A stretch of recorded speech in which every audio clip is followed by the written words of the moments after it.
আসসালামু আলাইকুম ওয়া রাহমাতুল্লাহ। জব আপনাকে দেবে। ও কথা বলে কি করে? আমি কথা শুনতে পাই, তোমরা শুনতে পাও না? ওই রাস্তা দিয়ে হাঁটছে ওরা, কি করে? ওরা কোথা থেকে আসলো? যে রাস্তায় হেঁটে বেড়াচ্ছ আপনার ছেলে নয়, ও কোনো হিন্দুর ছেলে নাকি? বেয়াদবি করার জায়গা পাও না? তুমি কোন শর্মে দোকানে বসে চা খাও? আমি আব্দুর রাজ্জাক বিন ইউসুফ তোমার কাছে এসেছি, তোমার জন্য এসেছি। হ্যাঁ বেটা, বোকা ছেলে কোথাকার। তোমার এই দায়িত্বশীলেরা 2 বছর থেকে আমার পিছনে লেগে আছে, এই কয়েক মাস থেকে লেগে আছে। একটা দিন বের করতে কত সময় লাগে? আর তোমার এতটুকু হিতাহিত জ্ঞান নেই? তুমি নিজেকে মানুষ মনে করো না? তুমি পশু, তুমি গরু ছাগল, তুমি কুকুর শিকাল। তোমার লজ্জা হয় না? তোমার বাপ তোমাকে কি শিখিয়ে দিয়েছে? বাপ বেটার লজ্জা হয় না? দোকানে বসে আড্ডা পিটছে কেন? আমি এখানে ভোট নিতে এসেছি, আড্ডা পিটবে মানে? কি পেয়েছেন আপনি? বলে দিতে পারেন না ছেলে মেয়েকে? জন্ম দিলে বাপ হওয়া যায়? দিন রাত আপনাকে আমি বলছি, পশু প্রাণীও মানুষ, পশু প্রাণীকে জন্ম দেয়। আপনি তো মানুষ, আপনি আপনার বাচ্চাকে জন্ম দিলেন পশু প্রাণীর মতো করে? কেন হবে এমনটা? কেন এখানে চা খেয়ে বেড়াবে? ও চা খাবে ওখানে, আমি এখানে বসে থাকবো? ও নিজেকে পশু প্রাণী মনে করে? ও নিজেকে গরু ছাগল মনে করে? আমি বলিনি আপনার ছেলেকে আল্লাহ বলছেন ও কুকুর শ্রীগেলের চেয়ে খারাপ। আমি বলিনি, আল্লাহ বলছেন বুঝেও বুঝে না ওরা, অন্তর আছে বুঝে না, দেখেও দেখে না ওরা, চক্ষু আছে দেখে না, শুনেও শোনে না ওরা, কান আছে শোনে না। উলাইকা কাল আনআম, তারা হচ্ছে পশু প্রাণীর মতো, তারা গরু ছাগলের মতো, তারা কুকুর শ্রীগেলের মতো। বাল হওয়া জাল বরং তার চেয়ে খারাপ। আলহামদুলিল্লাহ ওয়াহদা ওয়াসসালাতু ওয়াসসালামু আলা মান লা নাবিয়্যা বা'দা, আম্মা বা'দ। فأعوذ بالله من الشيطان الرجيم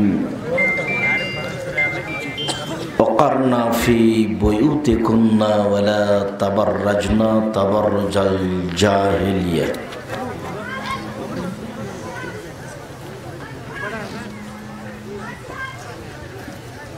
عن أبي هريرة رضي الله تعالى عنه قال قال رسول الله صلى الله عليه وسلم তুনকাহুল মারাদ লিআরবাইন লিমালিহা ওয়া লিহাসাবিহা ওয়া লিজামালিহা ওয়া লিদীনিহা ফাজফার বিজাতিদ্দীন, রাওয়াহুল বুখারী মুসলিম।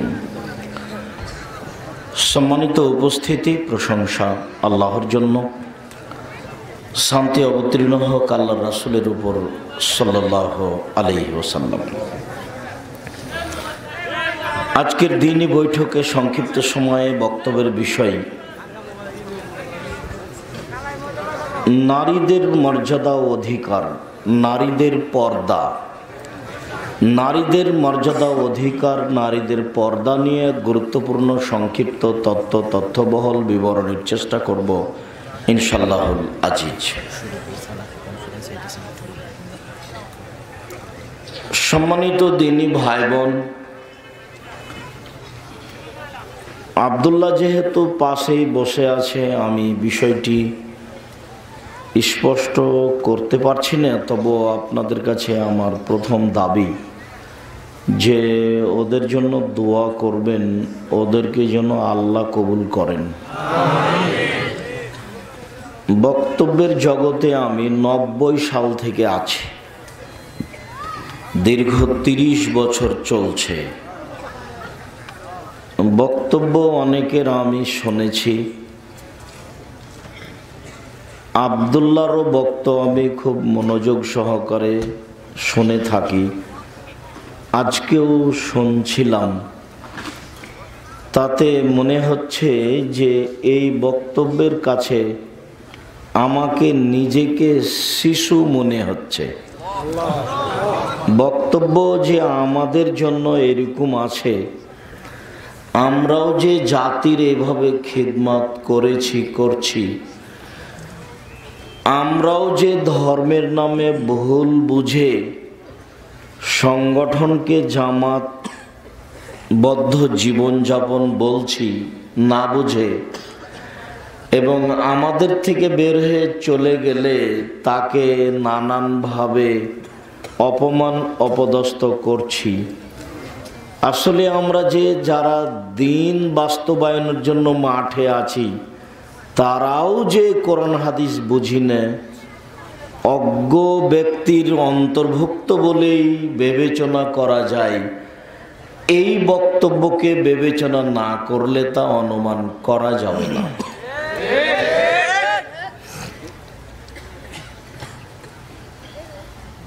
তো আমি যারা আপনারা বক্তব্য শুনলেন তাদের কাছে জোরালো অনুরোধ যে যেভাবে শুনলেন প্রয়োজনে আরো শতবার শুনে সমাজে বাস্তবায়ন করতে পারলে ধর্মের নামে যারা আমাদেরকে ভুল পথে নিয়ে যাচ্ছে তারাও সংশোধন হবে, আমরাও হব। যারা মিডিয়াতে কাজ করছে এদেরকে আমি বলছি, আমি তো তেমন বুঝি না, মোবাইলে রিং হলে অন করতে পারি। তো কিভাবে এই বক্তব্য দিনের পর দিন, মাসের পর মাস, যুগের পর যুগ সব সময় মানুষের কাছে আসতে পারে, মানুষ তাকে পেতে পারে, মানুষ তাকে ধারণ করতে পারে, মানুষ ইউটিউব থেকে যে কোনো সময়ে নিতে পারে। তোমরা যারা এর ব্যবস্থা করতে পারো, এরকম তোমাদের পথ ঘাট থাকলে এই বক্তব্যকে জাতির সামনে স্থায়ীভাবে চিরদিনের জন্য পেশ করার চেষ্টা করো। আল্লাহ তোমাদের তৌফিক দান করো।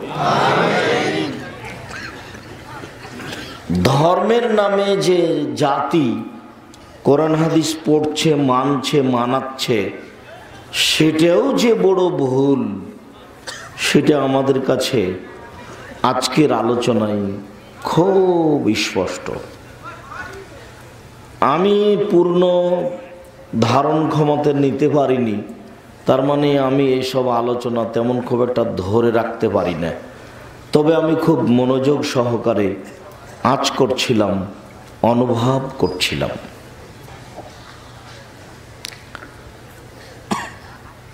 দেশের, পৃথিবীর দিনী বাঙালি ভাই বোন, আপনারা যারা এই বক্তব্য অবগত হতে পারবেন তারা আপনারা নিজের ভাষায়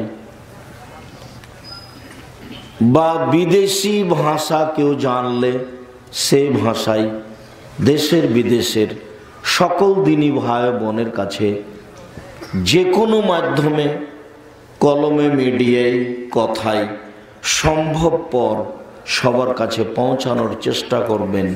আল্লাহ আপনাদের তৌফিক দান করুক। আল্লাহ। নারীদের মর্যাদা আল্লাহ তাআলা অনেক অনেক অনেক বেশি উল্লেখ করেছেন। রাসূল সাল্লাল্লাহু আলাইহি সাল্লাম তাদের অনেক কথা বলেছেন। নিসা নামে একটি বড় সূরা, অনেক বড় সূরা, মহিলাদের নামে একটি অনেক বড় সূরা উল্লেখ হয়েছে। প্রত্যেকটা হাদিস গ্রন্থে নারীদের জন্য বিস্তারিত বিবরণ রয়েছে, অথচ নারী ইহুদিদের কাছে, খ্রিস্টানদের কাছে, হিন্দুদের কাছে কিছুই না। ইহুদি খ্রিস্টানের তো মনে করে যে নারী হলো প্রাণহীন বস্তু, কিছুই না। হিন্দুরা মনে করে এরা একটা উপভোগের বস্তু, কিছুই না। যখন তাদেরকে হিসেবে রাখা যতক্ষণ পর্যন্ত প্রয়োজন, রাখার পরে তাদেরকে ছেড়ে দিতে হবে। তারা ভিক্ষা করে খাবে, না হয় বৃদ্ধাশ্রমাগারে থাকবে, না হয় কোথায় পড়ে থাকবে। তারা ভাবার কোনো বস্তু নয়। তাদেরকে হক অধিকার দিতে হবে এমন বস্তু নারীরা নয়। এদেশে একটা বই পাওয়া যায়, বইয়ের নাম কেন এই নির্যাতন কি তার প্রতিকার। কেন এই নির্যাতন কি তার প্রতিকার, মানে মূলত ওখানে বলা হয়েছে নারীদের কেন নির্যাতন, তো নারীরা এই নির্যাতন থেকে কিভাবে বাঁচতে পারে, বইয়ের নাম কেন এই নির্যাতন, কি তার প্রতিকার। মহিলা লেখিকা, ওই লেখিকার আর একটা বই আছে, সম অধিকার নয় মর্যাদা চাই। সম অধিকারের দাবিতে যে মিছিল হচ্ছে, সম অধিকারের দাবিতে যে তারা এমপি মন্ত্রী হচ্ছে, সম অধিকারের দাবিতে তারা কোর্ট কাচারি চালাচ্ছে, এইটা মূলত আমরা চাই না। এইটা আমাদের মান সম্মান ধ্বংস করার পথ। মান সম্মান রক্ষা হবে কিভাবে সেটা চাই। তাই সম অধিকার চায় না, মর্যাদা চাই। বইয়ের নাম কোথায় পাওয়া যায়, আজকেও পাওয়া যায় কিনা খুঁজে দেখতে হবে। সম্মানিত দিনী ভাই বোন, এই কথা প্রসঙ্গে আরো দুই একটি কথা বলে নিয়ে আমি সামনের দিকে যাই।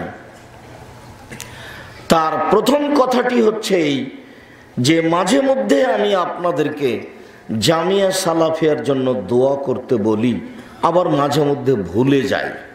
আমার মনে বড় সাধ, এদেশের মাটিতে আমি জামিয়া সালাফিয়া নামে উন্নত মানের প্রতিষ্ঠান গড়বই গড়ব।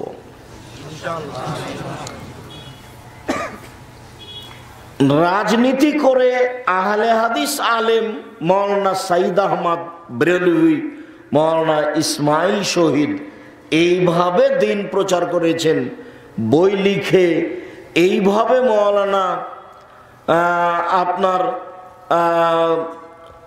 আউনুল মাহবুদের লেখক আর তিরমিজির ভাষ্যকর আব্দুর রহমান মোবারকপুরী, তোহফাতুল আওয়াজের লেখক, আরো বড় বড় আলেম ওলামা মৌলানা সানাউল্লাহ অমৃতসরী এইভাবে দিন প্রচার করেছেন।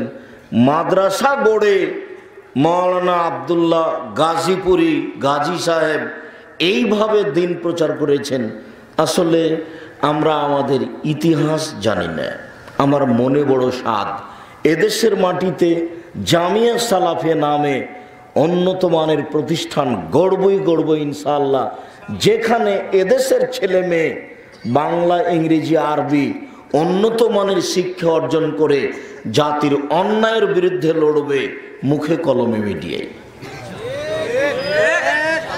এই মুখে কলমে মিডিয়ার মুখের বক্তব্য যা আপনারা মাঝে মধ্যে অবগত হচ্ছেন, কলমের বক্তব্য যা আপনারা মাসিক আল ইতেশাম পত্রিকা দেখছেন, 10 জন মুফতি দিয়ে একাধিক জন গবেষক দিয়ে এই পত্রিকা বের করা হয়, যার নাম মাসিক আল ইতেশাম পত্রিকা।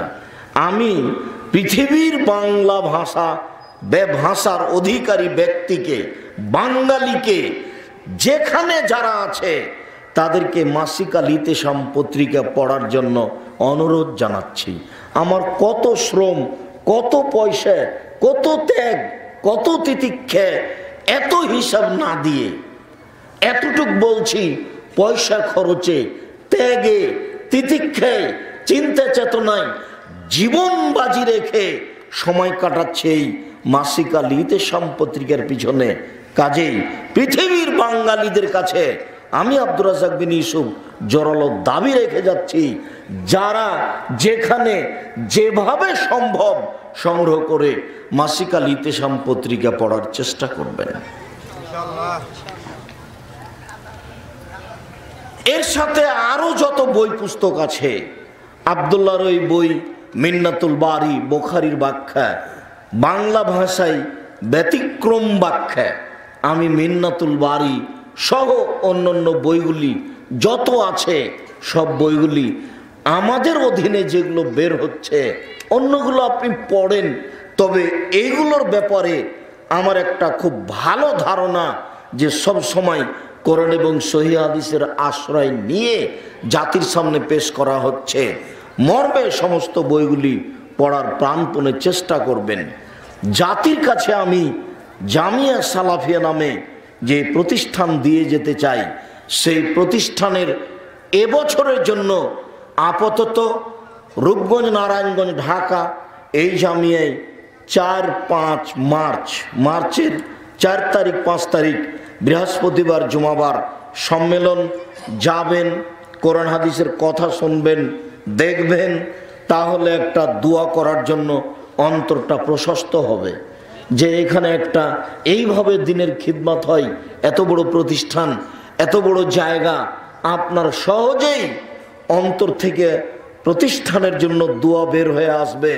আর দোয়াই জাতির পরিবর্তন ঘটাতে পারে, দোয়াই মানুষের ভাগ্যের পরিবর্তন ঘটাতে পারে।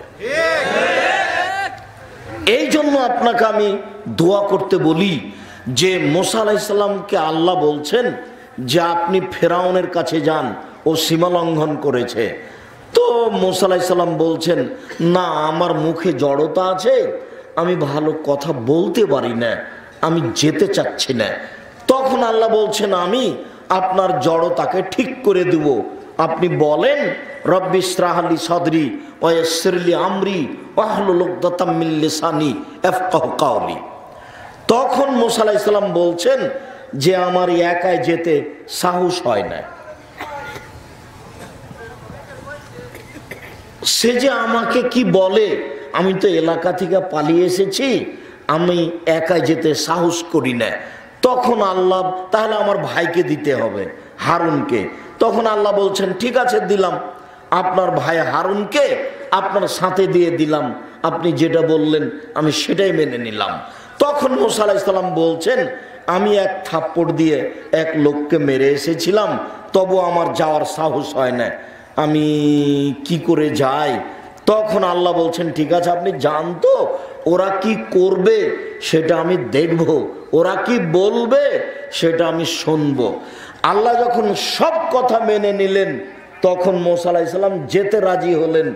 তখন আল্লাহ বলছেন, মুসা, যা চাইলে তা তো দিয়ে দিলাম, তবে ওয়ালা তানিয়ে ফি যিকরি, আমাকে ডাকতে যেন ভুলে যায় না। যা চাইলে সবই দিয়ে দিলাম, কিন্তু আমাকে ডাকতে যদি ভুলে যাও তাহলে সব উল্টে দেব। আল্লাহ বলছেন যে ইউনূস যদি মাছের পেটে লা ইলাহা ইল্লা আনতা সুবহানাকা ইন্নী কুনতু মিনাজ জালিমিন এই দোয়া না পড়তো, তাহলে আমি ইউনূসকে মাছের পেটে রেখে দিতাম এলা ইয়াউম ইউবাসুন, বিচারের দিন পর্যন্ত, কিয়ামত পর্যন্ত মাছের পেটেই থাকতো। কিন্তু ও যখন বারবার বলতে লাগলো যে লা ইলাহা ইল্লা আনতা সুবহানাকা ইন্নী কুনতু মিনাজ জালিমিন, লা ইলাহা ইল্লা আনতা সুবহানাকা ইন্নী কুনতু মিনাজ জালিমিন, তখন আমি আল্লাহ ওকে মাছের পেট থেকে বের করে দিলাম। তখন আমাদের নবী মুহাম্মদ সাল্লাল্লাহু আলাইহি সাল্লাম বলছেন, যে কোনো ব্যক্তি, যে কোনো পুরুষ, যে কোনো নারী, যে কোনো সমস্যায়, যে কোনো বিপদে যদি দাওয়াত জিন্নুনে মাছওয়ালার দোয়া পড়ে, ইউনূসের দোয়া পড়ে, যে কোনো পুরুষ, যে কোনো নারী, যে কোনো ব্যাপারে, যে কোনো সমস্যায় যদি ইউনূসের দোয়া পড়ে, আল্লাহ তাকে বিপদ থেকে রক্ষা করবেন। পরিস্থিতি একটু জটিল হলেই বলবেন মুখে লা ইলাহা ইল্লা আনতা সুবহানাকা ইন্নী কুনতু মিনাজ জালিমিন। রাস্তাঘাটে চলতে একটু সমস্যা মনে হলে, বিপদ থেকে বিপদ, বড় থেকে বড় যদি কিছু দুর্ঘটনা ঘটে, তাহলে তাকে ঠেকাবেন এই বলে লা ইলাহা ইল্লা আনতা সুবহানাকা ইন্নী কুনতু মিনাজ জালিমিন। এই জন্য দোয়া করতে বলি, গেলে স্বাভাবিকভাবে দোয়া বের হবে মর্মে সকল দিনী ভাই বোনকে জামিয়া সালাফিয়ার জন্য দোয়া করার ব্যাপারে আন্তরিকভাবে অনুরোধ জানাচ্ছি। মাসিক আল ইতিসাম পত্রিকা এবং অন্যান্য বই সংগ্রহ করে পড়ার জন্য অনুরোধ জানাচ্ছি। কত ত্যাগ, কত তিতিক্ষা, কত টাকা পয়সা খরচ হচ্ছে, এই বিস্তারিত বিবরণ আমি দিতে চাই না, তবে এতটুক বলছি, এর পিছনে আমি সময় দিচ্ছি। জীবন বাজি রেখে কত আলেম, কত ওলমা, কত কর্মচারী, কত প্রেস, কত কি সব কিছু এইসব বই পুস্তকের পিছনে এই মাসিক আল ইতিসাম পত্রিকার পিছনে চলছে, খরচ হচ্ছে। আপনাকে খালি এই সঠিক কথা জানানোর জন্য, মানার জন্য, বুঝার জন্য, পড়ার জন্য। আবার এত কিছু করার পরেও অনুরোধ জানাচ্ছি, তবুও যদি আপনি হেলাই খেলাই স্বাভাবিক মনে করে, তুচ্ছ মনে করে চলে যান, এই জবাব আমাকে দিতে হবে না, জব আপনাকে দিবে। ও কথা বলে কি করে? আমি কথা শুনতে পাই, তোমরা শুনতে পাও না? ওই রাস্তা দিয়ে হাঁটছে ওরা, কি করে? ওরা কোথা থেকে আসলো? যে রাস্তায় হেঁটে বেড়াচ্ছ আপনার ছেলে নয়, ও কোনো হিন্দুর ছেলে নাকি? বেয়াদবি করার জায়গা পাও না? তুমি কোন শর্মে দোকানে বসে চা খাও? আমি আব্দুর রাজ্জাক বিন ইউসুফ তোমার কাছে এসেছি, তোমার জন্য এসেছি। হ্যাঁ বেটা, বোকা ছেলে কোথাকার। তোমার এই দায়িত্বশীলেরা 2 বছর থেকে আমার পিছনে লেগে আছে, এই কয়েক মাস থেকে লেগে আছে। একটা দিন বের করতে কত সময় লাগে? আর তোমার এতটুকু হিতাহিত জ্ঞান নাই? তুমি নিজেকে মানুষ মনে করো না? তুমি পশু, তুমি গরু ছাগল, তুমি কুকুর শিগাল। তোমার লজ্জা হয় না? তোমার বাপ তোমাকে কি শিখিয়ে দিয়েছে? বাপ বেটা লজ্জা হয় না? দোকানে হয়েছে আড্ডা পিটছে কেন? আমি এখানে ভোট নিতে এসেছি, আড্ডা পিটবে মানে? কি পেয়েছেন আপনি? বলে দিতে পারেন না ছেলে মেয়েকে? জন্ম দিলে বাপ হওয়া যায়? দিন রাত আপনাকে আমি বলছি, পশু প্রাণীও মানুষ, পশু প্রাণীকে জন্ম দেয়। আপনি তো মানুষ, আপনি আপনার বাচ্চাকে জন্ম দিলেন পশু প্রাণীর মতো করে। কেন হবে এমনটা? কেন এখানে চা খেয়ে বেড়াবে? ও চা খাবে ওখানে, আমি এখানে বসে থাকবো? ও নিজেকে পশু প্রাণী মনে করে? ও নিজেকে গরু ছাগল মনে করে? আমি বলিনি আপনার ছেলেকে আল্লাহ বলছেন ও কুকুর শ্রীগেলের চেয়ে খারাপ, আমি বলিনি। আল্লাহ বলছেন বুঝেও বুঝে না ওরা, অন্তর আছে বুঝে না, দেখেও দেখে না ওরা, চক্ষু আছে দেখে না, শুনেও শোনে না ওরা, কান আছে শোনে না। উলাইকা কাল আনআম, তারা হচ্ছে পশু প্রাণীর মতো, তারা গরু ছাগলের মতো, তারা কুকুর শ্রীগেলের মতো, বাল হওয়া জাল বরং তার চেয়ে খারাপ। আপনি হিসাব করতে পারেন না? মুখ বন্ধ করে রাখবেন। আমি তো আর আপনার সারা রাত বক্তব্য দিনে 1-1.5 ঘন্টা কথা বলি, 1 ঘন্টা কথা বলি, এতে আপনার বিরক্তির কি আছে? আপনি আমাকে কি বিরক্তি দেখাবেন? উপস্থিত বৈঠকের মুসলিম বোন, কথা বলবেন না, একবারে মুখ বন্ধ করে চুপচাপ বসে থাকবেন। এই মেয়ে, শরম হয় না তোমার? ইতস্তবোধ করো না তুমি? লজ্জাবোধ করো না তুমি? মাথায় কাপড় না দিয়ে এসেছো তুমি এত শীতের দিনে, তোমার মা তোমাকে দেখে না? কিসের মা তোমার? ওটা তোমার সৎ মা? কারণ তুমি না তোমার খালাকে মা বলছো।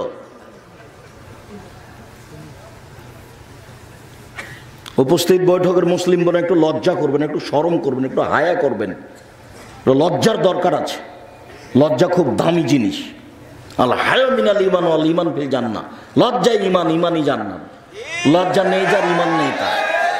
আপনি ছোটবেলা উজ পরে এখানে এসে বসে আছেন, সবাই আপনার পেট পিট দেখতে পায়, দেবর ভাসুর, তা আপনার কাছে কিসের লজ্জা আছে? আপনি এভাবে সাড়া দেওয়ার দরকার নেই। আপনি এখানে আপনার দেবরের মোটরসাইকেলে চড়ে এখানে এসেছেন, আপনার কিসের লজ্জা আছে? সবার সাথে একসাথে ভ্যানে চড়ে এসেছেন গ্রামবাসী মিলে, আপনার কিসের লজ্জা আছে? বলা হায় মিনাল ঈমান ওয়াল ঈমান ফিল জান্নাহ। লজ্জাই হচ্ছে ঈমান, ঈমানই হচ্ছে জান্নাত। লজ্জা নেই যার, ঈমান নেই তার। আল হায়া ওয়াল ঈমান কারনাউ জামিয়া। লজ্জা এবং ঈমান দুটো একসাথে জমা ধরে আছে। আল্লাহ রাসূল বলছেন লজ্জা এবং ঈমান দুটো একসাথে থাকে। এই যে রফে আহাদ ও রফে আল আখার, যখন দুইটার একটা উঠে যায় তখন আর একটা এমনিতেই চলে যায়। যখন লজ্জা থাকে না তখন আর ঈমান থাকে না, যখন লজ্জা থাকে না তখন আর ঈমান থাকে না। কাজেই কিছু সময়ের জন্য আপনি চুপচাপ বসে থাকুন। আপনার বিরক্তি হওয়ার আগে আমরা আলোচনা শেষ করব। এই ছেলে, তোমাকেও সাবধান করছি, তুমি আমাকে চলাচল করে উঠে গিয়ে তোমার কাজ আমাকে দেখাতে চাও না, যেহেতু আমি কোনোদিনই তোমার কাজ দেখি না। তোমার কাজ দেখা আমি প্রয়োজনও মনে করি না। সম্মানিত দিনী ভাই বোন, নারীদের মর্যাদা আল্লাহ দিয়েছেন, আল্লাহর নবী দিয়েছেন। ইহুদিরা দেয়নি, খ্রিস্টানেরা দেয়নি, হিন্দুরা দেয়নি। আর এখন সমাজের লোকেরা যারা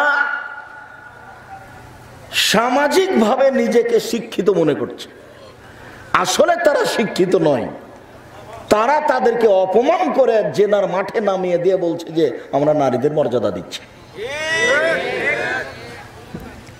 জেনার কারখানাতে নামিয়ে দিয়ে বলছে যে আমি নারীদের মর্যাদা দিচ্ছি। অবাক কথা। অফিসে, আদালতে, ডাক্তারের কাছে যেখানে যাবেন সব জায়গাতে নারী আর পুরুষ এক জায়গায় বসে আছে। আল্লাহ নবী বলছেন লা ইয়াখলুনা রাজুলুন বিইমরাতিন ইল্লা কানা সালিসুহুমা শায়তান, কোন পুরুষ কোন নারীর সাথে নির্জনে একত্রিত হবে না, নইলে তৃতীয় জন শয়তান হবে। আর এইটা নাকি তার সম্মান দেওয়া নারীকে। এই জাতি যারা বলছে, যারা নারীবাদীর নামে মিছিল বের করছে এবং আব্দুর রাজ্জাক সাহেবের বক্তব্যের উপরে কঠোরতা আরোপ করছে, এরাই নারীদেরকে ধ্বংস করতে বলেছে, এরাই নারীদেরকে এই সমাজ থেকে নামিয়ে দেওয়ার জন্য প্রাণপণে চেষ্টা করছে। এরা নারীদেরকে পশু প্রাণীর মতো মনে করছে। এরা নারীদের কি দাম দিবে? নারীদের তারা দাম বুঝে? তারা কোনোদিন কোরআন মাজিদ পড়ে বুঝে দেখেছে? তারা কোনোদিন হাদিস পড়ে বুঝে দেখেছে? তারা নারীদেরকে আল্লাহ কি দাম দিয়েছেন, নবী কি দাম দিয়েছেন তারা কোনোদিন জানে? তারা জাহেলিয়াতের যুগে যেভাবে নারীদেরকে অপমান করা হতো সেটা করাই তারা মনে করছে সফলতা। নারী মনে করছে যে আমি ব্যাংকে চাকরি পেয়ে নিয়েছি, আমি এস্টাবলিশড হয়ে গেছি। নারী মনে করছে যে আমি জজ হয়ে গেছি, আমি একটা সম্মান পেয়ে গেছি।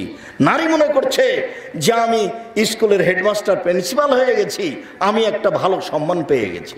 তুমি নিজে ধ্বংস হয়ে গেছো। মরলেই বুঝতে পারবা। তুমি তো আর বুঝতে পারছো না মরার ফলাফল কি। তুমি এমনিতে বুঝে নিয়েছো যে আমার অনেক মর্যাদা বেড়ে গেছে, সমাজের সব জায়গাতে কাজ পাওয়ার কারণে, সমাজের সব জায়গায় চাকরি পাওয়ার কারণে মনে করছে যে আমার মর্যাদা বেড়ে গেছে। জি না, তোমাকে কবর দেওয়া হয়েছে। কিসের তোমার মর্যাদা দেওয়া হয়েছে? তোমাকে তো বাড়িতে থাকার জন্য আল্লাহ বলেছে। রুজির দায় দায়িত্ব তো তোমার স্বামীর হাতে দেওয়া আছে। টাকা পয়সার দায় দায়িত্ব তো তোমার স্বামীর হাতে দেওয়া আছে। ওটা আল্লাহ বলছেন, ওটা নবী বলছে। কত আয়াত, কত হাদিস। ওদের কাজ মাঠে নাই, ওদের কাজ ঘাটে নাই, ওদের কাজ অফিস আদালতে নেই। আমি যে কথা বলেছি সেটাই চূড়ান্ত। ওদেরকে সৃষ্টি করা হয়েছে স্বামীকে শান্তির তৃপ্তি দেওয়ার জন্য, ওদেরকে সৃষ্টি করা হয়েছে বাচ্চা প্রসবের জন্য, বাচ্চাকে লালন পালন করার জন্য, বাচ্চাকে দুধ খাওয়ানোর জন্য। ওদের সৃষ্টি করা হয়নি অফিসের জন্য, ওদের সৃষ্টি করা হয়নি দেশ পরিচালনার জন্য, ওদের সৃষ্টি করা হয়নি ডাক্তারি করার জন্য। বলছে যে আপনার স্ত্রী তো মহিলা ডাক্তার ছাড়া যায় না, তো যাবে না, মরে যাবে। আর না হলে নিরুপায়ে যেতে পারে, কোনো পুরুষ ডাক্তারের কাছে যেতে পারে, যে কোনো নারী একটা শেষ পর্যায়ে যখন আসবে তখন যেতে পারে। তার প্রমাণ আমরা বুখারী মুসলিমের হাদিস পেশ করেছি।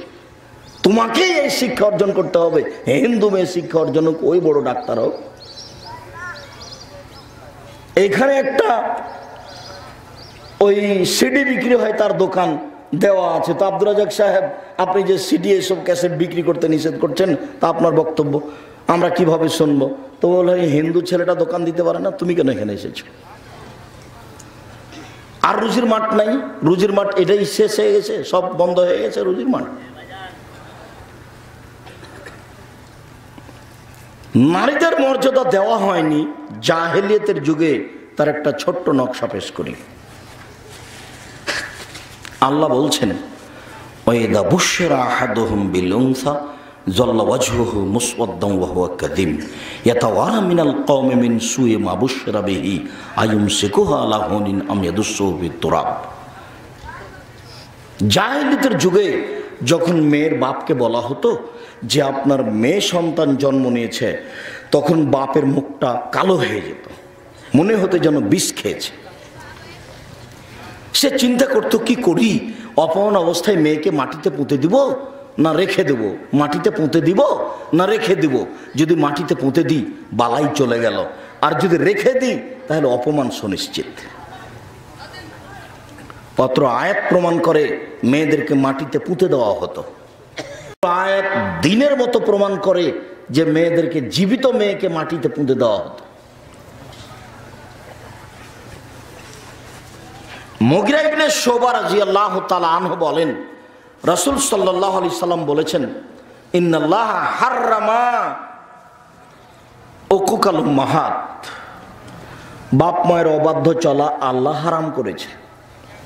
ওয়াদাল বানাত, মেয়েকে মাটিতে পুঁতে দেওয়া আল্লাহ হারাম করেছে। মানা ওয়াহাতিন, কৃপণতা আল্লাহ হারাম করেছে। কোনোদিনই কৃপণতা করবেন না। ফকির মিসকিন টাকা চাইলে দিবেন, 5টা 10টা টাকা দিবেন। আর কোনোদিনই 150 200 চাউল রান্না করবেন না। হাফ কেজি 1.5 কেজি 2 কেজি চাউল রান্না করবেন। সারাদিন ফকিরে খাবে, মেহমানে খাবে, রাতে গরুতে খাবে। ওই 1-150 চাউল রান্না করে মেহমান দুপুরে আসলে তাকে চানাচুর বিস্কুট দিবেন। এই নোংরা নীতি, ঘৃণিত বর্বর নীতি ত্যাগ করবেন। বহুদিন বলেছি যে আপনাকে ফিরে যেতে হবে আপনার বাপের স্বভাবে, আর আপনার স্ত্রীকে ফিরে যেতে হবে আপনার মায়ের স্বভাবে। তখন বলেছি যে আপনারা ছিলেন 10 ভাই বোন, আপনাদের বাড়িতে ছিল 2 জন কিষান কামলা, আর আপনার বাপ মা, আর মসজিদ থেকে 2 জন ফকির ধরে নিয়ে এসেছেন আপনার আব্বা। তাই এখন 16 জন মানুষ। এতজন মানুষের ভাত রান্না করতেন আপনার মা ঢেকিতে ধান ভেঙে, কোনোদিন সমস্যা হয়নি। আর এখন আপনার স্ত্রী যেখানে আছে সেখানে ফ্রিজ আছে, তরকারি পাতি রেডি আছে, একটু গরম করে মেহমানকে খেতে দিতে হবে, এইটুকু তার কাছে ভারী। কোনোদিনই কৃপণ হবেন না। মানুষকে খেতে দিতে শিখবেন, ফকির মিসকিনকে খেতে দিতে শিখবেন।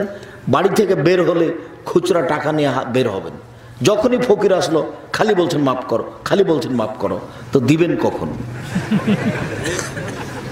একটু শরম লজ্জা হয় না? বউকে বলে দিবেন আজকে যখন আমি বাড়ি থেকে বের হব তখন 200-100 টাকা 50 টাকা তুমি আমার খুচরা পকেটে দিয়ে দিও। যত ফকির সামনে আসবে তাকে 5 টাকা 10 টাকা করে দিতে থাকবো।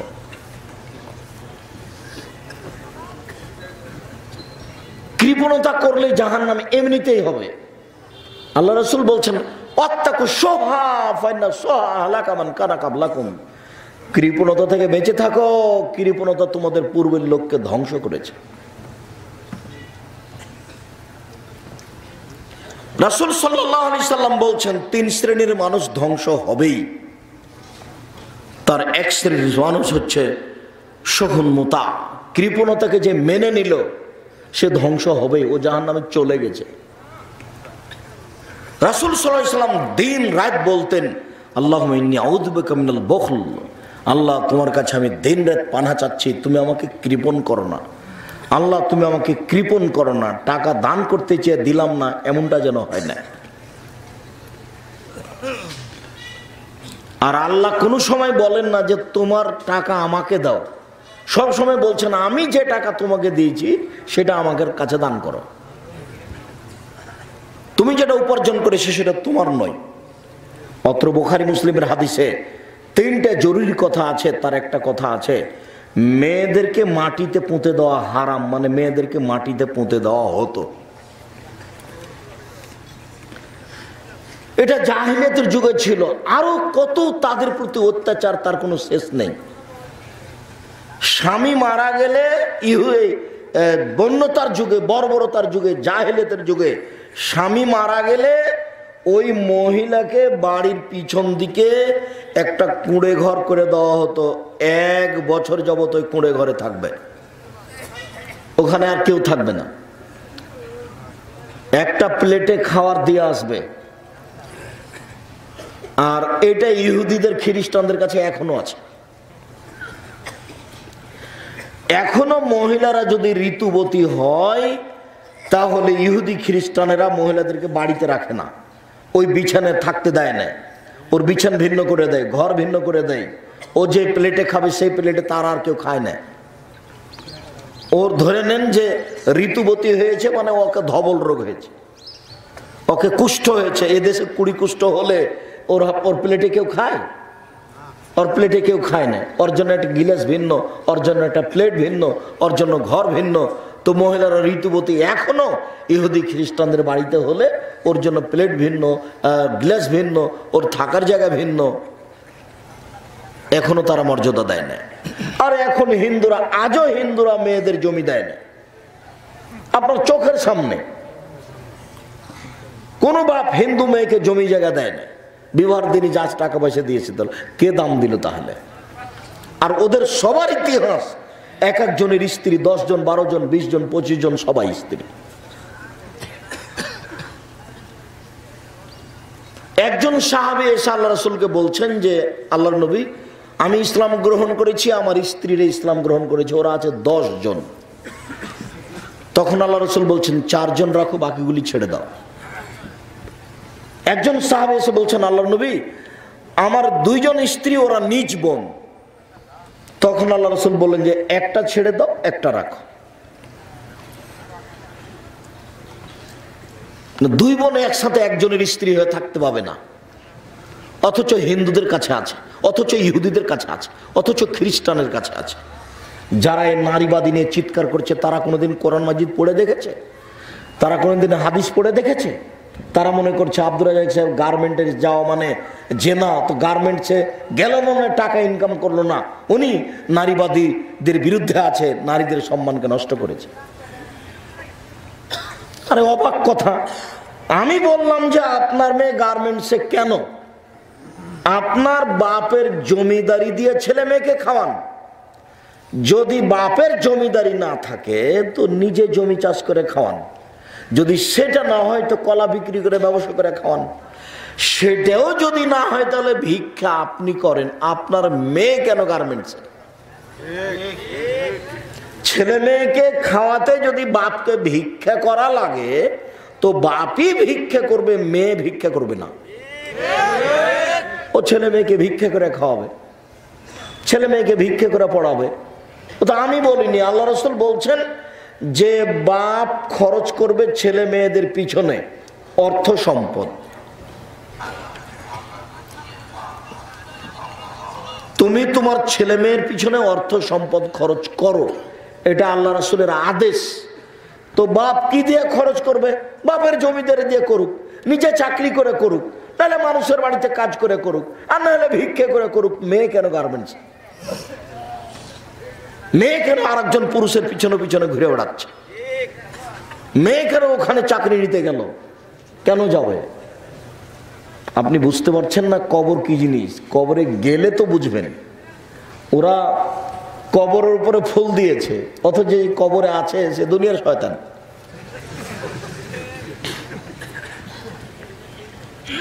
অথচ কবর দিয়ে বলছে যে ফুল দিয়ে বলে কবরকে সিক্ত করলো। দেখো কোন কথা! কবরের পাশে যে যদি ক্ষমা চাইতো যে আল্লাহ ভুল তুল করেছে, তুমি একটু ক্ষমা করে দাও, সে না করে কবরের উপরে ফুল চাপে বলে শ্রদ্ধাঞ্জলি জানাচ্ছে, ভালোবাসা দেখাচ্ছে বলে। কেউ কিছু বুঝে না, ভালোবাসা দেখালো। ধর্মকর্ম কিছুই নাই, একেবারেই অজ্ঞ, একেবারেই অজ্ঞ। খবরের উপরে ফুল দিয়ে হবে ভালোবাসা জানানো হলো, ওদিকে পিটিয়ে একাকার করে দিছে বলে ভালোবাসা দেখাচ্ছে। বুঝবাজ কেমন, অবাক হতে হয়। এরই নাম মূর্খতা, এর নাম বন্যতা, এরই নাম বর্বরতা, এরই নাম অসভ্যতা, এরই নাম জাহেলিয়াত। জাহেলিয়াত আবার ফিরে এসেছে। এখন বাপ মেয়েকে দিনে হত্যা করবে। আপনি কত প্রমাণ নেবেন? টাঙ্গাইল জেলা থেকে, ভুয়াপুর থেকে আপনি কত প্রমাণ নেবেন? দেখেন বলছেন দিন রাত, আম্মু ঢাকা বিশ্ববিদ্যালয়ে পড়ে, আম্মু টাকা পয়সা শেষ হলে আমাকে বলিও, আম্মু খুব ভালোভাবে থাকিও, খাওয়ার জন্য অসুবিধা হয় না, দেখে শুনে থাকিও, তুমি সবসময় খাওয়ার চেষ্টা করো, টাকা পয়সার চিন্তা করো না আম্মু। দিন রাত একবার মায়ের ঋণ দেয়, একবার বাপের ঋণ দেয়, সবাই মিলে টাকার কথা বলে। তারপর কয়েকদিন পরে শুনছে ওর চাচাতো ভাই বলছে যে আপনার মেয়ে বিশ্ববিদ্যালয়ে নাই, আর একজনের সাথে বের হয়ে চলে গেছে। তখন বাপে বলছে তোকে ত্যায্য পুত্র করলাম, তোকে ত্যায্য পুত্র করলাম, তোকে ত্যায্য পুত্র করলাম, তোকে যদি পাই তো জবে করে টুকরা টুকরা করে বস্তাতে ঢোকে যমুনা নদীতে ভাসিয়ে দেবো। কি হলো? চুমা কোথায় গেল? চুমা কোথায় গেল? 1 লক্ষ বার আম্মু বলেন দিনে, আম্মু কোথায় গেল? আম্মু কোথায় গেল? এরই নাম জাহেলিয়াত। সে যুগের মানুষ মেয়েকে মাটিতে পুঁতে দিত, তারা মেয়েদের উপরে ভালোবাসা রাখতো না এ কথা নয়, পরিস্থিতিকে সামলাতে পারেনি, পরিস্থিতির কারণে জীবিত মেয়েকে মাটিতে পুঁতে দিয়েছে। ওই পরিস্থিতি আবার ফিরে এসেছে। বাপ সত্যি যদি ওই মেয়েকে হাতে পায় তাহলে জবে করে নদীতে ভাসিয়ে দিবে, একটু পরোয়া করবে না। তখন তার ভিতরে ভালোবাসা থাকবে না, পরিস্থিতি তাকে বাধ্য করেছে। সিলেট সরকারি কলেজের প্রিন্সিপাল, ওর মেয়ে বের হয়ে বিবাহ হওয়া 15 বছর হলো, নাতি বড় হয়ে গেছে, বলছে যে ওই মেয়েকে আমি পেলে জবাই করে দেব। মেয়ের নিজস্ব বিবরণ, মেয়ে বের হয়ে বিবাহ বসেছে। ওর মা, মেয়ের মা এক কলেজের শিক্ষিকা, এখন স্বামী স্ত্রী দুইজনই রিটায়ার্ড হয়ে গেছে। ও হলো সিলেট সরকারি কলেজের প্রিন্সিপাল, আর ইনি হলেন এক কলেজের শিক্ষিকা। ওই মেয়ে এভাবে বের হয়ে গেছে, এখন পর্যন্ত বাড়িতে উঠতে দেয়নি, বলছে যে আসলে জবাই করব। কি হলো, ও তো 100 বড়, একটাই মেয়ে। তা আপনি কি মনে করছেন তার ভালোবাসা কম ছিল? আপনি কি মনে করছেন তার মেয়েকে আদর করা কম ছিল? মেয়েটা বলছে যে আমার আব্বা আমাকে মা ছাড়া কোনোদিন কথা বলেনি, যতবার আমাকে বলতো ততবার আমাকে মা বলে ডাকতো। তো সব ভালোবাসা কোথায় গেল? তাহলে এর কি ভালোবাসা নেই? পরিস্থিতি ওকে কি করতে বলছে, যে ওকে মাটিতে পুঁতে দে, কেটে ভাসিয়ে দে। এর নাম পরিস্থিতি, এর নাম জাহেলিয়াত, এর নাম বন্যতা, এর নাম বর্বরতা, এর নাম অসভ্যতা। মেয়ে জন্ম হওয়ার সাথে সাথে মুখটা ভারী হচ্ছে কেন? 3টা মেয়ে নাকি পরস্পর জন্ম নিলে ওই বোকা লোকটা বউকে তালাক দিবে। 5-7টা মেয়ে তো জন্ম নিলে সহ্য করতেই পারে না। এটাই জাহেলিয়াত, এটাই বন্যতা। মর্যাদা কিভাবে রক্ষা হতে পারে? তাহলে আল্লাহ যেভাবে বলেছেন সেভাবে হলে রক্ষা হবে। কিভাবে? আল্লাহ বলছেন অকারনা ফি বুয়ুতিকুন্না ওয়ালা তাবাররাজনা তাবাররুজাল জাহেলিয়াতিল উলা। হে মুসলিম মহিলা, তোমরা বাড়িতে থাকো। বন্যতার যুগে, বর্বরতার যুগে, অসভ্যতার যুগে নারীরা যেভাবে প্রদর্শনী দিয়ে চলতো সেভাবে চলো না। এবার বলেন গার্মেন্টস চলবে কিনা? বাড়িতে থাকো আর গার্মেন্টসে যাও, দুটো এক হলো? ডাক্তারখানে গিয়ে দেখছেন যে ডাক্তার ভিতরে কেউ না, আর একটা মেয়ে আছে ওখানে ভিতরে, বলে কে? এ ওর সহযোগিতা করে। মাস্টার ডিগ্রি পাস করে এসেছে, ডাক্তারি শিখে এসে লন্ডন থেকে বিবাহ-শাদী করেছে, একটা কাজের একটা মেয়ে তার সহযোগিতা করছে। কেন যুবকদের সহযোগিতা চলে না? এই ছেলে, এই বোকা ছেলে, ওই মেয়েটা তোমার চেয়ে বেশি বুঝবে না তুমি বেশি বুঝবে? তোর উপকারের জন্য মেয়েটা কেন, তুমি কেন ওখানে গিয়ে যেতে পারলে না? এ কোন ঢং?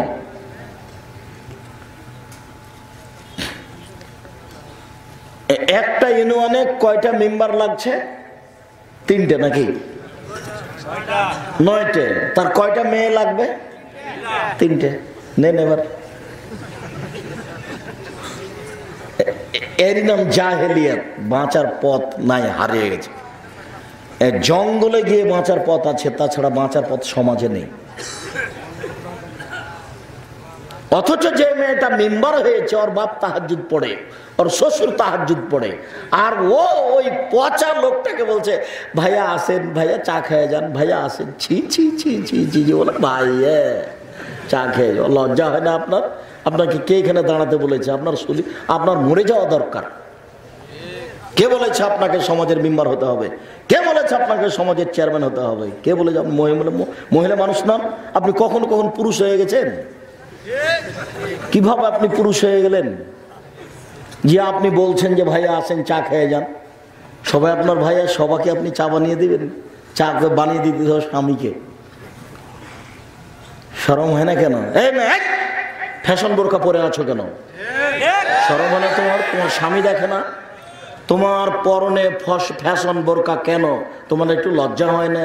তোমাকে একটু কেমন কেমন লাগে না যে আমার শরীরের অঙ্গ প্রত্যঙ্গ মানুষ বুঝতে পারছে, মনে হয় এই বোরকা চলবে না? তোমার স্বামী নেই, তোমার ছেলে নেই, তোমার বাপ নেই, তোমার দেবর ভাষণ নেই, তারা তোমাকে খারাপ বলে না, ঘৃণা করে না? ছি, খারাপ লাগা তো দরকার।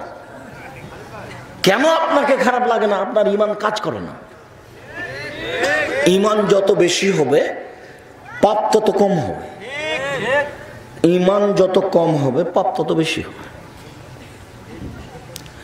এই কথাটা বুঝাতে গিয়ে আমি একদিন বাস্তব একটা কথা বুঝিয়েছি যে আমাদের ভাবিও তাহাজ্জুদ পড়ে, 5 ওয়াক্ত সালাত আদায় করে, কোরআন মাজিদ পড়ে।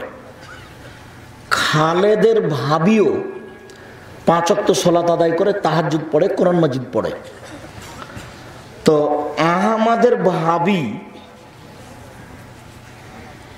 এক ঘরে বসেছিল, তখন আহমদ ওখানে চলে এসেছে। চট করে ওর ভাবি ছি ছি ছি ছি ছি, আহমদ তুই এখানে চলে এলে, আমার তো তুই মনে হয় আমার দেবর মনে হয় আমার মাথা দেখে নিয়েছে, আমার মনে হয় চুল দেখে নিয়েছে, আমার মনে হয় অঙ্গ প্রত্যঙ্গ দেখেছে, ছি ছি ছি, নাউজুবিল্লাহ মিনজাল, খুব ব্যস্ত। আবার খালেদের ভাবি বলছে, আরে আহমদ তুই এখানে, তোকে তো খুঁজছে। তো দুইজনই তো তাহাজ্জুদ পড়ে, দুইজনই তো কোরআন তেলাওয়াত করে, দুইজনই তো পর্দা করে, ও দুইজনই ধর্ম মেনে চলার চেষ্টা করে। তো এটা কি? এটা ঈমান। বুঝতে পারেননি? যে বলছে ছি ছি ছি ছি, আমার দেবর মনে হয় আমাকে দেখে নিয়েছে, এটা হলো ঈমান। আর যে বলছে যে তোকে তো খুঁজছিলাম, ও সালাত আদায় করে, নামাজ পড়ে, কিন্তু ঈমান নেই। পাপ ঠেকানো যায় ঈমান দিয়ে, তাহাজ্জুদ দিয়ে পাপ ঠেকানো যাবে না, হজ দিয়ে পাপ ঠেকানো যাবে না। হজ করার পরে আপনি কত পাপ নেবেন? এখানে কত মহিলা তাহাজ্জুদ পড়ে, বোরকা পরে আছে, আপনি কত পাপ নেবেন? স্বামী যখন থাকে না তখন দিন রাত প্রেমের গল্প করে মোবাইলে, শত মেয়ে বসে আছে প্রেমের গল্প করে মোবাইলে, তাহাজ্জুদও পড়ে, কোরআন তেলাওয়াত করে, সময় হজও করছে। তার মানে ঈমান কাজ করে না। ঈমান যত বেশি হবে পাপ তত কম হবে, ঈমান যত কম হবে পাপ তত বেশি হবে। হজ করলেও, তাহাজ্জুদ পড়লেও, কোরআন তেলাওয়াত করলেও। এই জন্য আল হায়া মিনাল ঈমান আল ঈমান ফিল জান্নাহ, লজ্জাই হচ্ছে ঈমান, ঈমানই হচ্ছে জান্নাত। মহিলারা যতক্ষণ পর্যন্ত আল্লাহর এই বিধানকে মূল্যায়ন না করবে ততক্ষণ পর্যন্ত নিজের মর্যাদা রক্ষা করতে পারে না। বাড়িতে বসে থেকেই, কুঁড়ে ঘরে বসে থেকেই তাদের মর্যাদা রক্ষা করতে পারে। আমাদের গ্রামের এক চাচি, আমাদের গ্রামের এক চাচির কথা বলছে। আমার এক চাচা, তো চাচা ওটা বুঝবেন কি না, আমরা চাঁপাইনবাবগঞ্জে যারা ওই চাল, খড়ের ঘর, চাল ঠিক করতে বানাতো, ওদেরকে আমরা চাঁপাইনবাবগঞ্জে ঘরামু বলি, মানে ঘরটার বানাই। তো আমার এই চাচি সারা গ্রামে সবার চেয়ে বেশি পর্দা করে। তো আমার একদিন চাচা গল্প করছে যে আমি সকাল 7টার দিকে ঘরে উঠেছি আলমের বাড়িতে গিয়ে, তো সারা দিন আমি চালের উপরে কাজ করেছি, তো এই সারাদিনে আমি আলমের মাকে দেখতে পাইনি। আলমের মা ওই কিভাবে লোকজনকে খাবার দিতে হবে তা আগে রেডি করে রেখেছে। ওর পর্দার কথা বলছে, তার মানে মানুষ পর্দা করতে পারে, চেষ্টা করলে মানুষ পারে। আমরাই তো বলছি যে আমরা তো কোনোদিন হাট বাজারে যাই না, আমাদের বাড়ির মহিলারা কোনোদিন হাট বাজারে যায় না, তো আমাদের তো সংসার চলছে। আর এমনিতে আল্লাহ মাফ করুক, আমি অহংকারও করিনি, গৌরবও করিনি। আপনাকে বলা আছে যে আপনি বাসায় 3 মাস থাকবেন, 3 মাসে যদি সরিষা সম পরিমাণ পর্দার ব্যতিক্রম দেখা যায়, জাতির সামনে কথা বলবো না, কথাই শেষ।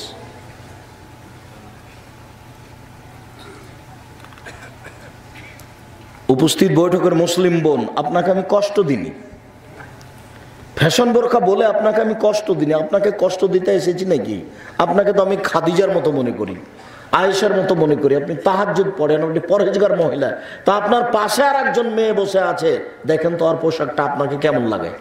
আর একজন মহিলা পাশে ছোট ব্লাউজ পরে আছে, কেমন লাগে আপনাকে? ছোট ব্লাউজ পরে আছে, যার হাত এই পর্যন্ত, তাহলে গোটা হাত দেখা যায়, পেট দেখা যায়, তো একই। এইটা আপনাকে কেমন লাগে? তাকে লজ্জা লাগে না কেন? তাকে শরম লাগে না কেন? তার হায়া হয় না কেন? তার ইতস্তবোধ হয় না কেন? তার বোধোদয় হয় না কেন? তার মানবতা হয় না কেন?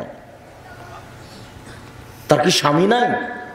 তার স্বামীকে একটু খারাপ লাগে না কেন? আত্মমর্যাদা বোধ থাকা দরকার। কোনো কারণে কোনো পুরুষের যদি আমাদের স্ত্রীর গায়ে এরকম হাত টাত লেগে যায়, তাহলে তো অজ্ঞান হয়ে যাবে। ইন্না লিল্লাহি ওয়া ইন্না ইলাইহি রাজিউন। কি হলো আল্লাহ? তা আপনাকে একটু খারাপ লাগে না যে আপনার বউয়ের হাত দেখা যাচ্ছে, পেট দেখা যাচ্ছে? আপনাকে খারাপ লাগা তো দরকার। ছি, আপনাকে খারাপ লাগে না? আপনি নিজেকে পুরুষ মনে করেন না নাকি? পুরুষ মানে কি আপনি মনে করছেন যে মিলন সত্যি তার নাম পুরুষ? জি না, পুরুষত্ব থাকতে হবে, মেজাজ থাকতে হবে। বাড়ির বাইরে গিয়ে যদি তুমি টিউবওয়েল থেকে পানি নিয়ে আসো, তোমার পিঠের চামড়া তুলে দেবো। পানি আমি নিয়ে আসবো, কিভাবে করা লাগে সেটা আমি দেখবো। আমি যা বলছি সেটাই হবে, তার নাম পুরুষ। পুরুষের একটা ক্ষমতা থাকতে হয়। আল্লাহ রাসূল বলছেন আপনি হচ্ছেন মালিক, এই বাড়ির সার্বিক দেখাশোনা আপনি করবেন। ওয়ার-রাজুল রাইন ফি আহলি বাইতি, আপনি হচ্ছেন এই বাড়ির নেতা। ছেলে মেয়ের উপরে খুব কঠোর নজর থাকবে। আপনার বাড়িতে 24 ঘন্টা কারফিউ জারি থাকবে। ভ্যানওয়ালা বলছে 7টা বাজতে বাজতে বাড়ি চলে যাব, রাস্তায় থাকা যাবে না। রাজা হলো ফখরুদ্দিন, দেশের রাজা হলো ফখরুদ্দিন, রাস্তাঘাটে চলা যাবে না। রাজশাহী মেডিকেলে ভিতরে কোনো কলার ছাল নাই, মানুষজন একবারে খালি পড়ে আছে। ডাক্তার একসাথে 15 জন 20 জন 40 জন ঢোকে এমনি সময়, আরে ভিতরে কোনো মানুষই নাই, রাস্তাঘাটে কোনো মানুষ নাই। কারফিউ জারি থাকবে 24 ঘন্টায় আপনার এই বাড়িতে। ওখানে আপনার স্ত্রী আছে, আপনার মেয়ে আছে, 24 ঘন্টায় এই ভাষায় কারফিউ জারি থাকবে। 19-20 হবে না, তার নাম আপনি পুরুষ। নিজের কাপুরুষের পরিচয় দিয়ে তাহাজ্জুদ পড়ে জান্নাত কিনতে চাইেন না, ভুল হিসাব। 3 শ্রেণীর মানুষ জান্নাতে যাবে না, দিন রাত বলছি। 3 শ্রেণীর মানুষ জান্নাতে যাবে না, দিন রাত বলছি, তার মধ্যে আপনি আছেন একজন। রাসূল সাল্লাল্লাহু আলাইহি ওয়াসাল্লাম বলছেন মুদমিনুল খামর, যারা নিয়মিত বিড়ি তামাক জর্দা সিগারেট গুল নেশাদার দ্রব্য খায় পান করে তারা জান্নাতে যাবে না। আব্দুর রাজ্জাক সাহেব, বিড়ি তামাক জর্দা সিগারেট এইগুলো কি নেশাদার দ্রব্য? আপনি এইভাবে বলছেন যে যারা বিড়ি তামাক জর্দা সিগারেট গুল খায়, নেশাদার দ্রব্য খায়, তারা জান্নাতে যাবে না। তো বিড়ি তামাক জর্দা সিগারেট যে নেশাদার দ্রব্য, এটা আপনি প্রমাণ করেন তো দেখি। একেবারেই সহজ। রাসূল সাল্লাল্লাহু আলাইহি ওয়াসাল্লাম বলছেন মাসকারা কাসির হুফাকারিল হু হারাম, যে জিনিসটা বেশি খেলে বিবেকের ক্ষতি হবে তার কমও হারাম। এটা হাদিস, আল্লাহ রাসূল বলেছেন। এমন এক বাক্য আল্লাহ রাসূল বলে দিয়েছেন কিয়ামত পর্যন্ত পৃথিবীর সব জায়গাতে চলবে। যে জিনিস বেশি খেলে বিবেকের ক্ষতি হবে তার কমও হারাম। তা আপনার পাশের একটা লোককে হাফ কেজি জর্দা খাওয়াইয়া দেন তো এখন, তারপর দেখেন তো কি হয়। যদি হাফ কেজি জর্দা খাওয়ানোর পরে 1 কেজি জর্দা খাওয়ানোর পরে কিছু না হয়, তাহলে জর্দা খান, হারাম বস্তু নয়। আর 1-1.5 কেজি হাফ কেজি খাওয়াইয়া দেওয়ার পরে বিবেকের যদি ক্ষতি হয়, তাহলে জর্দার একটা কণাও হারাম। আমি বলিনি এই কথা, এই কথা মুহাম্মদ সাল্লাল্লাহু আলাইহি ওয়াসাল্লাম বলেছেন। অতএব এই হাদিসের ভিত্তিতে বলছি, বিড়ি তামাক জর্দা সিগারেট গুল নেশাদার দ্রব্য খায় পান করে যারা, তারা জান্নাতে যাবে না। এই বৈঠকে তওবা করে উঠতে হবে। 1978 সালে মৌলানা হেড মৌলানা শীষ মোহাম্মদ সাহেবের দুপুরের খাওয়ার নিয়ে যেতাম। তো ট্রেন স্টেশনের উপর দিয়ে যেতে হতো। তো যারা ট্রেন স্টেশনে থাকে পান বিক্রি করে, তো একজন পান বিক্রেতা আমাকে চিনে, তো একটা পান দিয়েছে। আমি মুখে দিয়ে প্রতিষ্ঠানে ঢুকে গেছি।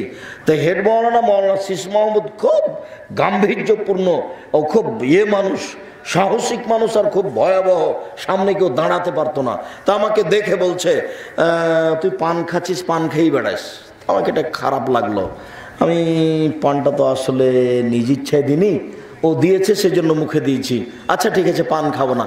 1978 সাল থেকে নিয়ে এখন পর্যন্ত আমি আর কোনোদিন পান মুখে দিইনি।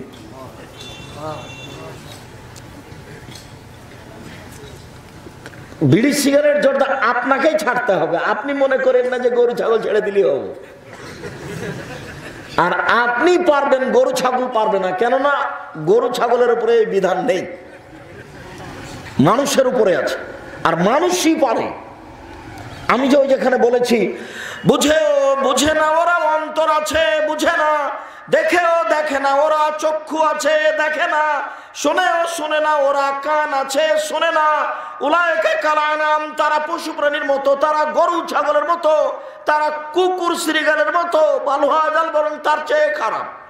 এই জায়গাখানে আমি বলেছি গরু ছাগলের মতো কেন বলা হলো? গরু ছাগল বুঝে না এ কথাই ঠিক। আমার আব্বার কথা বলছি, কৃষক মানুষ, গরু মাঠে ছেড়ে দিলে জমি চাষ করার পরে গরুগুলি নিয়ে আমরা মাঠে থাকতাম, গরু চড়াতাম। গরু যখন ধান ক্ষেতের দিকে যেত তখন বলতাম এই থেমে গেছে, একটু পরে আবার যাচ্ছে। তার মানে বুঝেও বুঝেনি, তাই তো গরু। ও তো আমার কথা একটু আঁচ করলো, থেমে গেল। আমার শতদিনের পরীক্ষা, আমার নিজের কথা বলছি। আমার আব্বা সাধারণ ছোট কৃষক মানুষ, আমার শতদিনের পরীক্ষা। গরু যখন ধানের দিকে যাচ্ছে তখন বলেছে এই থেমে গেছে, তো একটু পরে আবার যাচ্ছে। তার মানে আমার কথা বুঝেও বুঝতে পারেনি, ওই এই জন্য গরু। তা আমি যে বলছি জর্দা খেতে হবে না তারপরেও খাচ্ছি, তার মানে আমি কি তাহলে গরুর মতো নই? আল্লাহ ওই কথা বলছেন, বুঝেও বুঝে না ওরা, অন্তর আছে বুঝে না, দেখেও দেখে না ওরা, চক্ষু আছে দেখে না, শোনেও শোনে না ওরা, কান আছে শোনে না। উলাইকা কাল আনাম, তারা পশু প্রাণীর মতো, তারা গরু ছাগলের মতো, তারা কুকুর শ্রীগেলের মতো, বালুহাজাল বরং তার চেয়ে খারাপ। তো আব্দুর রাজ্জাক সাহেব, কুকুর শ্রীগেলের চেয়ে খারাপ কে গো? আপনার বাপ। আপনার বক্তব্য শুনতে এসেছি, আপনাকে খুব ভালোবাসি, সেই জন্য। আপনি আমার বাপ কুকুর শ্রেণীর চেয়ে খারাপ এই কথা বলে কষ্ট দিন না, দুঃখিত। আমি আপনাকে কষ্ট দিইনি, আপনার বাপকে কুকুর শ্রীগালের চেয়ে খারাপ বলে, তবে যদি আমি প্রমাণ করতে না পারি তাহলে আমি বক্তব্য ফেরত নিব, আর কোনোদিন বক্তব্য দিব না। আচ্ছা তোমার কথাই বলি, তোমার দাদা মারা গেছে 10 বছর হলো, তোমার বাপ, তোমার দাদা 5 বিঘা জমি ছেড়ে গেছে, 6 বিঘা জমি ছেড়ে গেছে। তোমার বাপ নিবে 4 বিঘা আর তোমার ফুফু নিবে 2 বিঘা। তো তুমি কি মনে করো যে আমার বাপ নিবে সকালে, আমার ফুফু নিবে বিকালে, না একসাথে নিবে? তো 10 বছর হলো এখনো তোমার বাপ তোমার ফুফুকে দেয়নি। এবার তোমার বাপ কুকুর শ্রীগালের চেয়ে ভালো না খারাপ তুমি বলো? তোমার বাপকে যদি আমি কুকুর শ্রীগালের চেয়ে খারাপ প্রমাণ করতে না পারি, আমি আব্দুর রাজ্জাক বিন ইউসুফ জাতির সামনে বক্তব্য দিব না। এটা তো যমুনার এই পার আর ওই পার, রংপুর, দিনাজপুর, লালমনিরহাট, নীলফামারী, কুড়িগ্রাম, পঞ্চগড়, ঠাকুরগাঁ, গাইবান্ধা, বগুড়া। বনে যদি ভাইয়ের কাছে এসে জমি চায় তো ও একবারে খেপে বলবে যে চলে যা, জমি নে চলে যা, আর আসবি না। জমি চাওয়া নাকি সম্পর্ক ছিন্ন করা বলে। ওটা কাপুরুষ। তোমার বাপের কবর দিয়ে এসে জমি ভাগ করবে, তারপরে কোনো কথা। একজন লোক অংশ বন্টনের উপরে ডক্টরেট করবে, তো আমার কাছে এসেছে, এসে বলছে আপনার একটু ইন্টারভিউ নিতে এসেছি। আমি বলছি বাহ, অনেক তো সাহস আপনার দেখছি।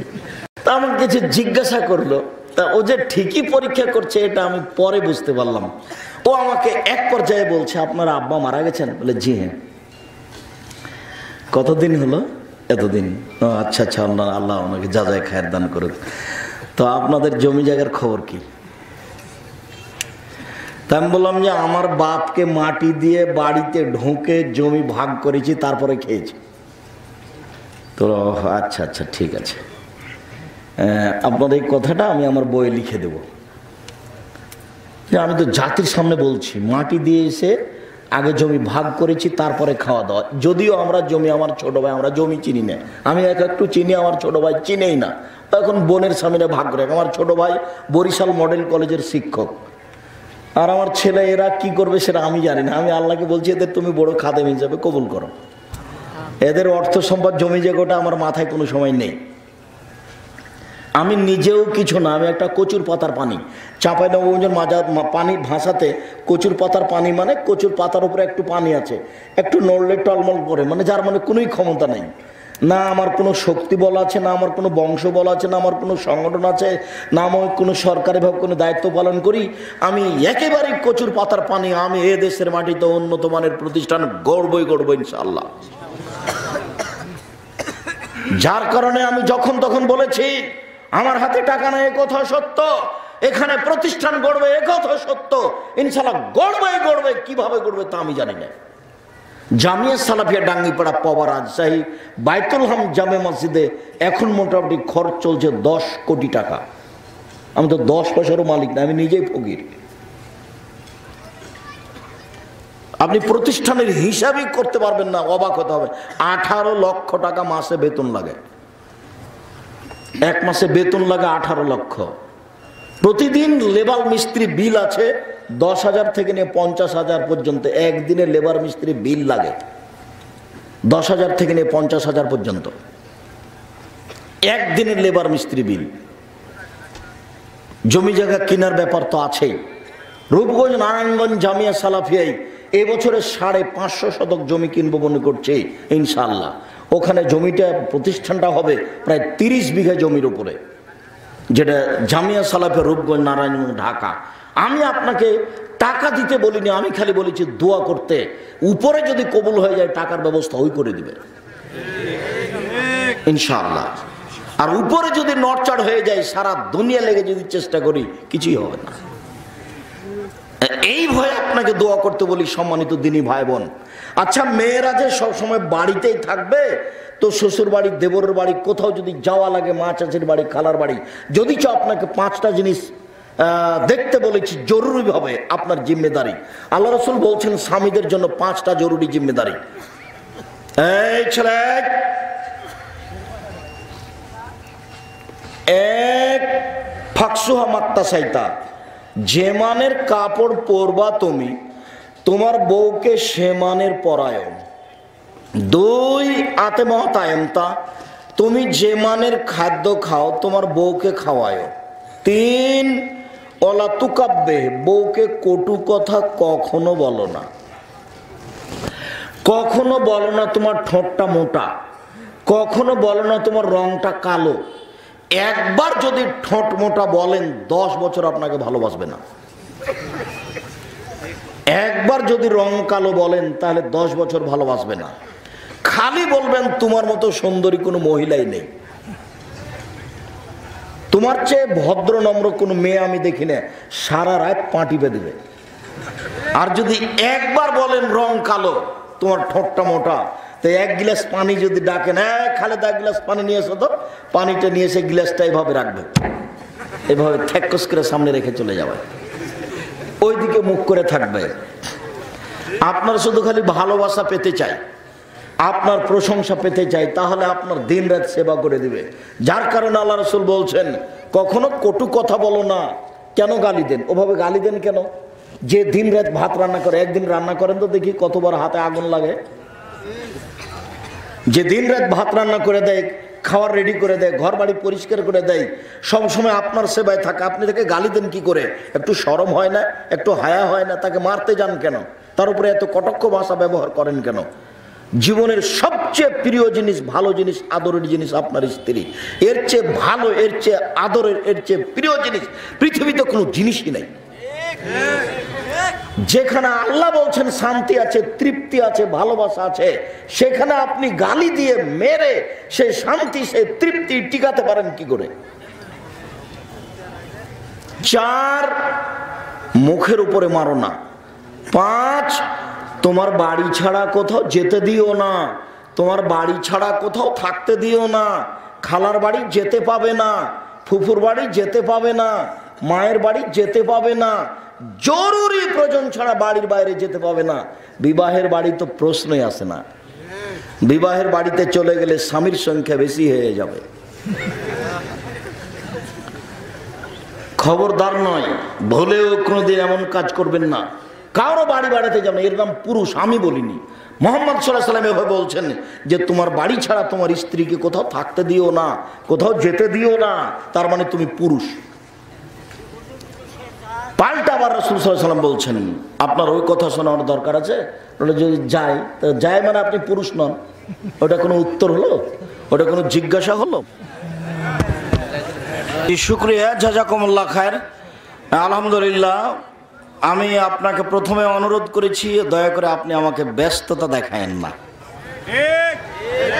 কেননা আমি নিজেও ওইরকম বক্তা নই, আব্দুল্লাহ বিন ফজল রাহিমাহুল্লাহ নই যে 4-5 ঘন্টা বক্তব্য দিব, আবার আমি বক্তব্য দিব আপনি বাদাম খাবেন, এটা আমি কোনোদিন সহ্য করিনি। তো রাসূল সাল্লাল্লাহু আলাইহি সাল্লাম আপনাকে এই কথা বললেন, আবার মহিলাদেরকে বললেন যে দেখো খায়রুন নিসায়ে, পৃথিবীতে সবচেয়ে ভালো মহিলা কে? তখন আল্লাহ রাসূল উত্তরে বললেন, এজা নাজারতা ইলাইহা সাররাতহু আও সাররাতকা, যদি তুমি তোমার স্ত্রীর দিকে দেখো তাহলে তোমাকেও খুশি করতে পারে, মানে স্ত্রী হাসি মুখে থাকে। 2 ওয়াইজা আমার তাহা আতাতকা, যদি তুমি স্ত্রীকে আদেশ করো তাহলে মেনে চলে।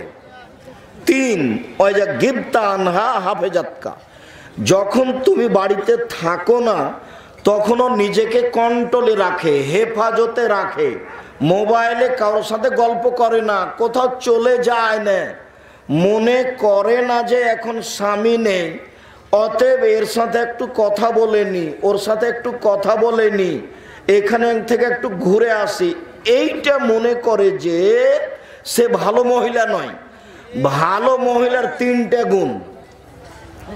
1, স্বামীর সাথে কথা বললে হাসি মুখে বলে। 2, স্বামী আদেশ করলে পালন করে। 3, স্বামী বাড়িতে না থাকলে নিজেকে হেফাজতে রাখে। রাসূল সাল্লাল্লাহু আলাইহি সাল্লাম বললেন, মহিলারা যদি 4টা কাজ করতে পারে জান্নাতের সব দরজা খোলা।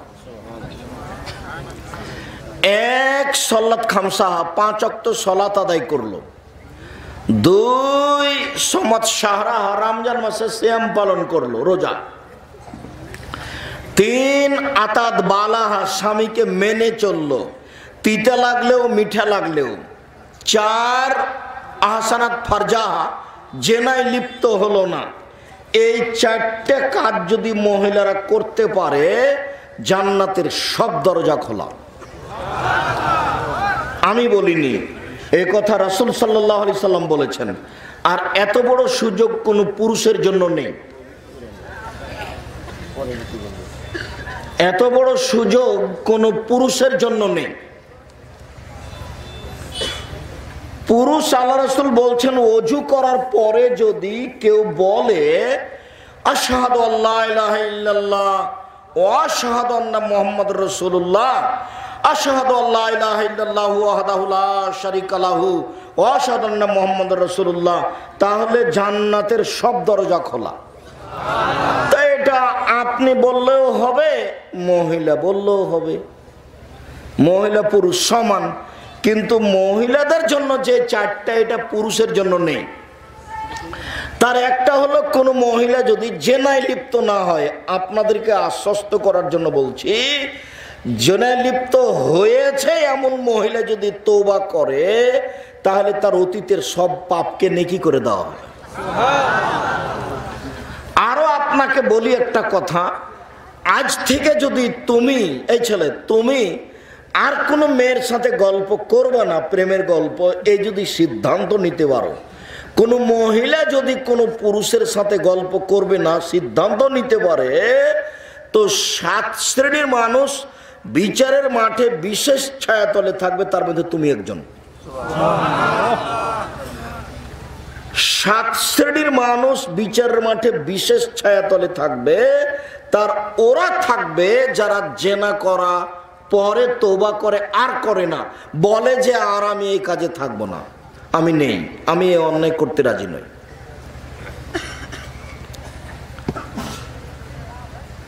আরো বলছি, যদি জেনার প্রস্তাব থাকে তারপরে যদি আর না করো জেনা, তাহলে তুমি দুনিয়ার যে কোনো বিপদ থেকে বেঁচে যাওয়া। প্রমাণ বুখারী মুসলিমের হাদিস। ওই যে 3 জন আটকা পড়েছিল, তো একজন বলেছিল আমার চাচাতো বোনের সাথে আমার চুক্তি হয়েছিল, 100টা স্বর্ণের টাকা দিতে পারলে ও জেনা করার সুযোগ দিবে। তো আমি 100টা টাকা নিয়ে গেলাম, আমি অন্যায় করতে বসেছি। তখন আমার চাচাতো বলছে, ইত্তাকিল্লাহ, আল্লাহকে ভয় করে, তুই আমাকে অসতী প্রমাণ করিস না। তা আমি ওখান থেকে উঠে গেলাম, তা আমি এ অন্যায় করিনি, তুমি পাথরটা মুখের পাহাড়ের মুখ থেকে সরিয়ে দাও। তা আল্লাহ বলে ঠিক আছে দিলাম। হাদিস বুখারী মুসলিম। তুমি যদি নিজেকে কন্ট্রোল করতে পারো পৃথিবীর যে কোনো বিপদ থেকে বেঁচে যাবে। আর যে কোনো পুরুষ যে কোনো নারী, যে কোনো পুরুষ যে কোনো নারী, যে কোনো পুরুষ যে কোনো নারী যদি অশ্লীল কাজ বন্ধ করতে পারে তার জন্য জান্নাতুল মাওয়া আছে। ওয়ানাহান নাফসা আনিল হাওয়া ফাইনাল জান্নাতে হিয়াল মাওয়া। মানুষ যদি নিজেকে অশ্লীল কাজ থেকে বিরত রাখতে পারে আমি আল্লাহ তাকে জান্নাতুল মাওয়া দিয়ে দিলাম। এটা পুরুষ নারীর সাথে আল্লাহর চুক্তি, এটা পুরুষ নারীর সাথে আল্লাহর চুক্তি, এটা পুরুষ নারীর সাথে আল্লাহর চুক্তি হয়ে আছে যে কেউ যদি অশ্লীল কাজ থেকে নিজেকে থামিয়ে দিতে পারে আমি আল্লাহ তাকে জান্নাতুল মাওয়া দিয়ে দিলাম। এটা চুক্তি হয়ে আছে। পারে কে সেইটা ব্যাপার। সম্মানিত দিনী ভাই বোন, বাড়ির বাইরে বেরে হলে রাসূল সাল্লাল্লাহু আলাইহি ওয়াসাল্লাম বলছেন, আল্লাহ বলছেন ইয়া আইয়ুহান নবী কুল্লি আজওয়াজিকা ওয়া বানাতিকা নিসাইল মুমিনিনা ইউদিরিনা আলাইহিম মিন জালাবিবিহিন্না। মুহাম্মদ সাল্লাল্লাহু আলাইহি ওয়াসাল্লাম আপনি আপনার স্ত্রীদেরকে, আপনার মেয়েদেরকে সবকে বলে দেন তারা যখন বাড়ি থেকে বের হবে তখন বোরকা পরে বের হবে, চাদর মুখের উপরে দিয়ে বের হবে, মানে ঢিলে ঢালা পোশাক পরে বাড়ি থেকে জরুরি প্রয়োজনে বের হবে। আল্লাহ বলছেন কোন মহিলাদের কাছে যদি কিছু নিতে হয় তাহলে আট থেকে কথা বলতে হবে, সামনাসামনি নয়। মোবাইল যদি রিং হয়, স্বামীর মোবাইল, ছেলের মোবাইল ধরতেই হবে না, ধরতেই হবে না। ধরতেও যদি হয় কোনো সময় তাহলে সালাম দিয়ে বলতে হবে জি আসসালামু আলাইকুম, এখন বাড়িতে নাই, পরে কথা বলিয়েন। আর অন করে দিয়েছিল ভাইয়া কি বলছিলেন ভাইয়া, তাহলে নাম্বার ধরে রাখবে, আবার কথা বলবে। এই জন্য কণ্ঠ নারী। সম্মানিত দিনী ভাই বোন, আমি আসলে ক্লাস ছেড়ে এসেছি, আবারও ক্লাসে যাব মনে করছি। আমি মনে করছিলাম যে মনে হয় এত সময় হয়নি, প্রায় 12টা।